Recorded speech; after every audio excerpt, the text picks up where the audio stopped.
जिन्होंने हमारी बेटियों के सिंदूर उजाले थे, वही कटे पिटे लोगों को हमने उन्हीं की बहन भेज करके उनकी ऐसी की तैसी करवाई। एक बार मोदी जी। तो ये महोदय मध्य प्रदेश सरकार में मंत्री हैं, नाम है कुंवर विजय शाह। मंत्री जी ने भारतीय सेना के उस महिला अधिकारी पर विवादित बयान दिया है जो देश के लाखों लड़कियों के लिए आज रोल मॉडल बन चुकी हैं। मंत्री जी ने इंडियन आर्मी की एक ऐसी महिला ऑफिसर के लिए अपनी जुबान से गंदे शब्द निकाले हैं जिनका पूरा परिवार देश की सेवा में समर्पित है और पूरा परिवार 3 पीढ़ियों से देश सेवा कर रहा है। बहुजन संवाद में आपका स्वागत है। और आज हमारा कार्यक्रम होता है सप्ताह की बात। इसमें हम सप्ताह भर की प्रमुख घटनाओं का वर्णन करते हैं, उसका विश्लेषण करते हैं कि आने वाले समय में उनका क्या असर पड़ने वाला।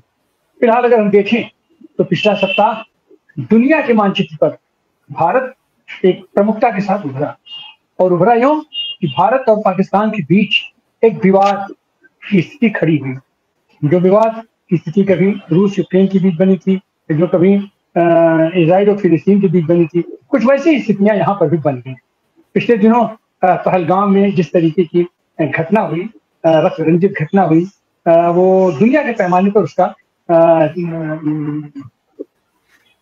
उसकी भर्त्सना की गई और भारत ने भी उस पर एक गंभीर रोष पैदा हुआ। और उसको लेकर के भारत की सरकार, ये तो उस तरीके से नहीं, भारत की सरकार ने खुला हैंड दिया सेना को कि सेना अब इस पर जो कार्रवाई, जैसे कार्रवाई करना चाहे, जैसे उचित समझे वो कार्रवाई करे। दबे मुंह से उसकी थोड़ी सी उसकी समीक्षा भी की गई। यह चीज तो ठीक नहीं है। युद्ध की स्थिति अगर रहती है, सेना को इस तरीके से फ्री हैंड देना ठीक नहीं है, लेकिन भारत की जनता को, भारत की सरकार को सेना पर विश्वास था, भरोसा था कि सेना जो कुछ भी करेगी अनुशासित तरीके से करेगी। और हम सारे लोग या दुनिया के पैमाने पर समय यह है कि युद्ध नहीं चाहिए, शांति चाहिए। तो शांति स्थापन में भी हमारी सेना पर हमें विश्वास था कि हमारी सेना शांति स्थापन में भी एक कदम आगे बढ़कर के काम करेगी और शांति स्थापित हुई, और सेना ने वैसा किया है। सेना ने हमारी पाकिस्तान के उस जगहों पर हमला किया जहां उनके आतंकी संगठन थे, और आतंकियों को ही क्यों निशाना बनाया और आतंकी अड्डों को ध्वस्त करने का काम किया। लेकिन स्थिति तो हुई, वो पाकिस्तान के अंदर घुस करके सैन्य कार्रवाई हुई, तो लेकिन उस पर और फिर बाद में स्थिति ऐसी हुई, ऐसा तनाव बना। और भारत में जो पिछले दिनों जिस तरीके से गोदी मीडिया एक बनी है कि अनाप शनाप भूल जरूर चीजों को तूल बना देना, तिल का ताड़ बना देना, और वो स्थितियां यहाँ हुई। और उसमें सबसे दुखद बात रहा कि हमारी सरकार बिल्कुल मौन साधे रही। लेकिन फिर उसके बाद जिस तरीके से अमेरिका का हस्तक्षेप हुआ और अमेरिका के ट्रंप ने कहा कि हम तो सीजफायर हमने करा दिया, दोनों देशों की बात हुई। तो पहली बात तो जब युद्ध की घोषणा ही नहीं हुई, युद्ध था ही नहीं, तो फिर युद्धबंदी कैसी? इन्हीं सारी चीजों को लेकर के और उसमें फिर हमारे देश में भी तरह तरह की स्थितियां इस बीच बनी है। तमाम राजनीतिक, तमाम आंदोलन हुए हैं, उन सब पर चर्चा करने के लिए हमारे साथ आज आप जानते हैं कि देश भर के तमाम वरिष्ठ पत्रकार और सामाजिक राजनीतिक कार्यकर्ता जुड़ते हैं और अपनी अपनी दृष्टि से चीजों का विश्लेषण करते हैं। तो हम शुरुआती दौर में चलते हैं सुभाष रानडे साहब के पास। सर, ये पिछले सप्ताह की घटनाओं को आप कैसे देखते हैं और आने वाले दिनों में इसका क्या असर पड़ने वाला है? पिछला सप्ताह बहुत घटनापूर्ण सप्ताह, शायद इस वर्ष का सबसे ज्यादा घटनापूर्ण सप्ताह रहा। और इस हफ्ते में सबसे बड़ी घटना हुई कि हमने जो सेना ने हमारी बहुत संयमित और बहुत अनुशासित रूप से कार्रवाई करते हुए पाकिस्तान के लगभग 11 आतंकी अड्डों को नष्ट कर दिया।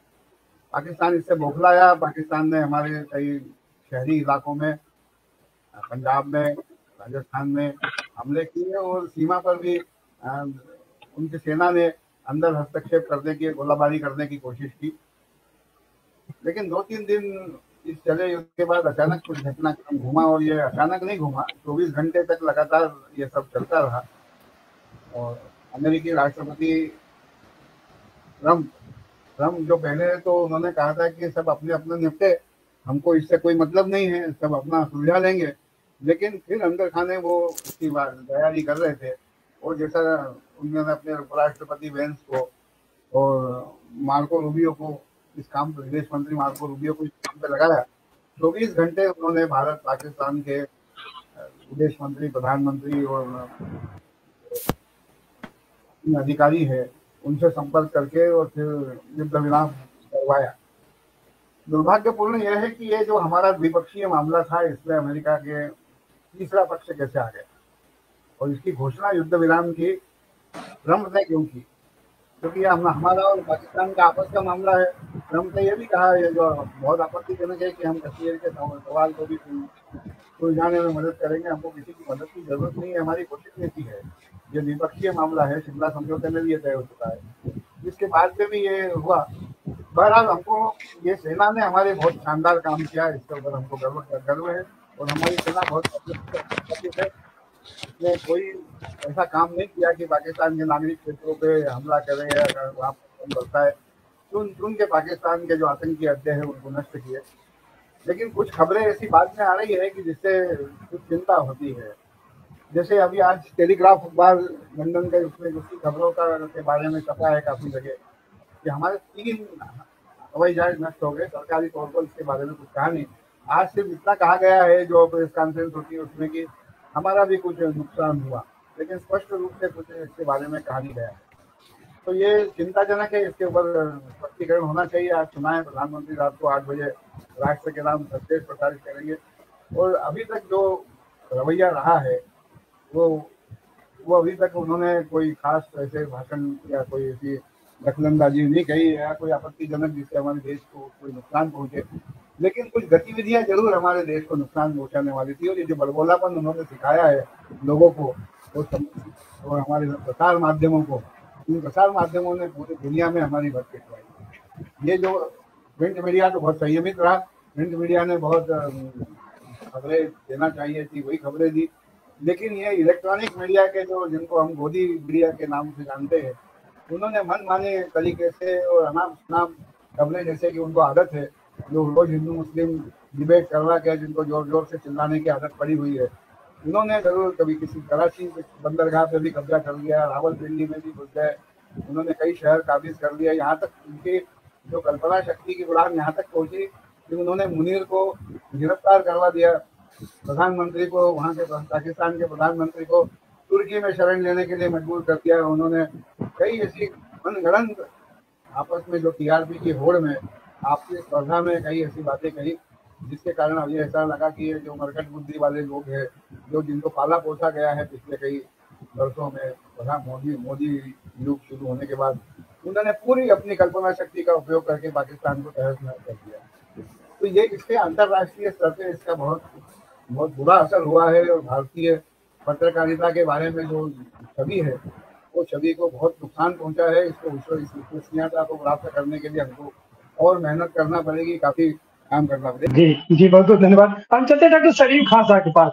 तो सलीम खान साहब, पिछले दिनों राफेल का इन्होंने खरीदारी किया, और जो 500 करोड़ का था राफेल, उसको 1500 करोड़ में इन्होंने खरीदा, और कहा कि इसमें बिल्कुल सटीक टेक्नोलॉजी लग गई है, और इस युद्ध में सबसे ज्यादा नंगा अगर कोई हुआ है तो इनका राफेल नंगा हुआ है, राफेल असफल हुआ है। और इस सारे के पीछे ये पॉलिटिकल जो खेल करने वाले लोग थे, ये कहीं सामने नहीं आए। तो आप इस युद्ध जनित परिस्थितियों में अंतर्राष्ट्रीय राजनीति पर इसका क्या असर देखते हैं? तो असल में प्रॉब्लम राफेल का तो खैर हर जंग में जहाज गिरते हैं, ये कोई नई बात नहीं है।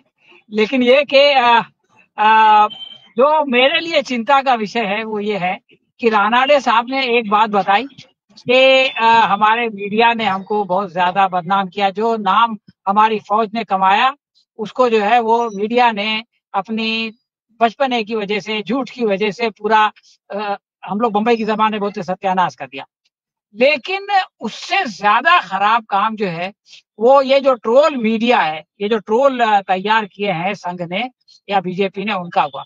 आप देखिए कि पहले तो वो हिमांशी नरवाल का हम लोगों ने पिछली बार भी डिस्कस किया था कि एक आदमी बेचारा एक सैनिक है, वो उसकी शादी के एक हफ्ते बाद वो जो है वो दहशतगर्दों से, आतंकवादियों के हाथों से मारा जाता है, और उसकी बीवी को, उसकी पत्नी को सिर्फ ये कहने पर कि भाई कश्मीरियों के खिलाफ आप मत होइए, मुसलमानों के खिलाफ नहीं होइए, ट्रोल किया जाता है और ऐसी ऐसी बातें कही जाती हैं जिसका कि कोई सोच नहीं सकता, कल्पना नहीं कर सकता। अब आप कल देखिए क्या हो गया। हमारे जो विक्रम मिश्री साहब थे, जो सरकार के प्रवक्ता हैं, सरकार की वो बात पेश करते हैं, उन्होंने ये कह दिया कि भाई जंग बंदी हो गई, सीज फायर हो गया। अब कॉमन सेंस की बात है कि वो कोई भी बात अपनी मर्जी से नहीं बोल सकते, और जिनकी मर्जी से बोलते हैं वो भी अपनी मर्जी से नहीं बोल सकते। ट्रंप ने ऐलान कर दिया और मोदी जी जो है उसके आगे सर हिला दिया और मिस्री साहब को ऐलान करना पड़ा। बल्कि हमारे जो परराष्ट्र मंत्री है उन्होंने भी जो है वो उसकी वो कर दिया। लेकिन ये लोग सारे के सारे राशन पानी लेके आप देखिए कि उसके पीछे पड़ गए। वो आदमी जो है वो इंद्र कुमार गुजराल साहब का निजी सेक्रेटरी रहा है, मनमोहन सिंह का निजी सेक्रेटरी रहा है डॉक्टर साहब का, और नरेंद्र मोदी का भी निजी सेक्रेटरी रहा है।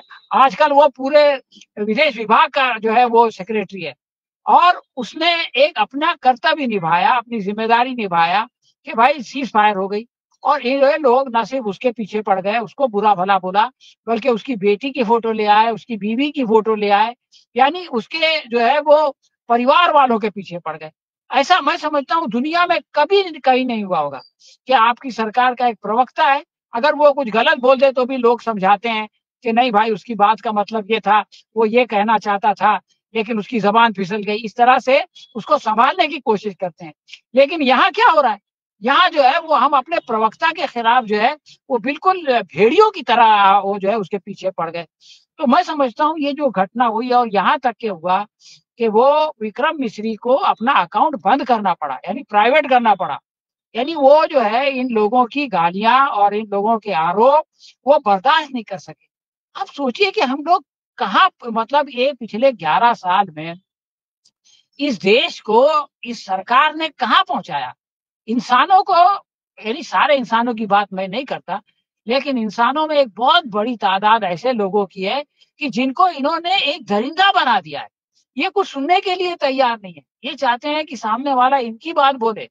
अब अगर वो सामने वाला इनकी बात नहीं बोलता, अगर वो लोक गायिका है उसके पीछे पड़ जाएंगे, अगर वो सांसद है उसके पीछे पड़ जाएंगे, अगर वो कोई चैनल चला रहा है उसके पीछे पड़ जाएंगे, अगर वो कोई सैनिक की बीवी है जिसका कि पति जो है वो अभी अभी मारा गया है उसके पीछे पड़ जाएंगे, उसके जो है वो कैरेक्टर असैसिनेशन करना शुरू कर देंगे।